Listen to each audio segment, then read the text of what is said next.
This would be like the worst thing that ever happened. This would because this is like a KKK. This is like a lynching. It's horrendous. If two white men had chased a pregnant black woman broad daylight through her apartment complex, tackled her, beat her with the butt of the gun, punched her up, and then just left, those white men's faces would be on every fucking screen. You couldn't turn on the game. You turn on the game and they'd be like, yeah, 5 to 84. And we're just going to get away for a moment. If you've seen these two guys, make sure you notify National Police. It would be everywhere. Everywhere. And we still got to hear that the same bullshit as always. All white women tears. White women are the most protected. Nobody loves the sisters. It's a lot. It's a lot for sure. Yeah. Knocked in the head and they started beating me with their guns over and over at least 25 times. I stayed curled up in a She said they beat her with the gun at least 25 times. White privilege. And you know what that's for too? That's for the boyfriend. That's like come and get it in blood, nigga. They telling the seriously. Yeah, no, I know. They like come and get it in blood, nigga. They wanted him. They probably would have deleted him because they asked for him. Yeah. They probably would have killed him. He probably gotten killed. Yeah. They just let her go because she was a woman. Yeah. She ran. Think about this as freak. This glider queen here ran into some of the more merciful brothers. Right. I'm gonna be honest with you, man, and I don't say this lightly because I've been around these niggas and I know how they are. They're cowards, right? They're all these dudes that did this shit. They would not want to be on the other end of that, right? They wouldn't. Let me show you. Hold on. Did I show you at the beginning? Okay. Well, anyway, but they don't like being on the other end, like of that, right? They don't like being on the other end when they're the ones with the disadvantage. They hate that, right?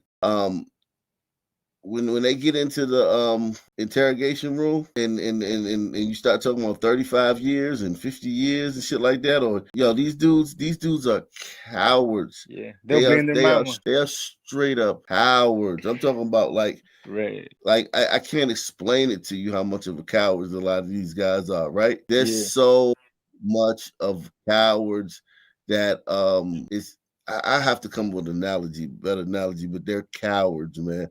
And they run around and they do this stuff because the black community allows them to do it. If there was a force in the black community that didn't allow them to do this, like for instance, in the 80s, the Muslims came to the projects in DC. No guns, just men with suits and bow ties. The niggas ain't had no guns and they shut down the whole drug trade. Because you got to go to jail one day, nigga. And the Muslims is in the jail. So you got to respect us. We with the Muslims. We out here. We the faction of the Muslims that's out here.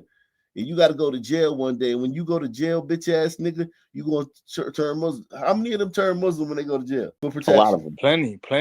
A lot of them. Same niggas like this will go to jail, turn Muslim, be reading the Quran and shit like that, walking around with their Quran, have a kufi, praying and shit. No pork.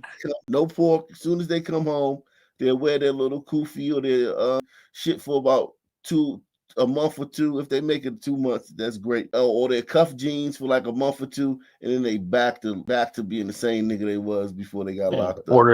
Ordering pork fried rice and shit. And that the same nigga. I've seen it so many times, but then they go to prison and they turn Muslim. These niggas be cowards, man.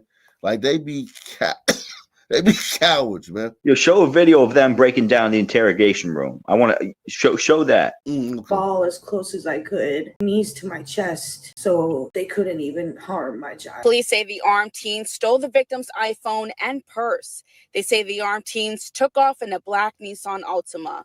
Officers tried to pull them over before the robbery was reported, but they say the driver sped off. Now, with her third child on the way, the victim says security at the complex needs to improve. The cameras were not even running. The gates are not functional how they're supposed to be. So I just need to relocate my entire family and my family to a more safe area. Memphis police are still searching for the two armed teenagers. If you have information related to what happened And here's the thing: when they catch the two armed teenagers, there's not going to be any extra shit